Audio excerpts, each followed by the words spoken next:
त्या उक्तीप्रमाणे आम्ही संकल्प केला आणि त्या भगवान देवकी कृष्ण लक्ष्मीनारायण महाराजांनी आणि आद्य जगद्गुरु शंकराचार्य स्वामी महाराजांनी आमच्याकडनं हा महोत्सव करवून घेतला. उत्सव सुरू होणार म्हणून महिनाभर आधी आमची धावपळ भरपूर झाली.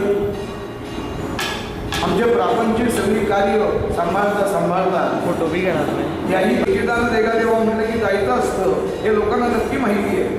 त्यामुळे लोकांची प्रतीक्षा ठेकेदार देवा या अभंगाकडे असते. तर सर्वप्रथम आम्ही हा कार्यक्रम निश्चित केल्यानंतर पहिल्या दिवशी जे पुरस्कर्ते होते बाजी जोडणकर त्यांच्याकडे मी प्रस्ताव घेऊन गेलो की म्हटलं असं असं आम्हाला कीर्तन महोत्सव करायचा आहे तर तू आम्हाला एक स्पॉन्सरशिप दे. त्यांनी अगदी लगेच बरे कार्य म्हणून त्यांनी मला स्पॉन्सरशिप दिली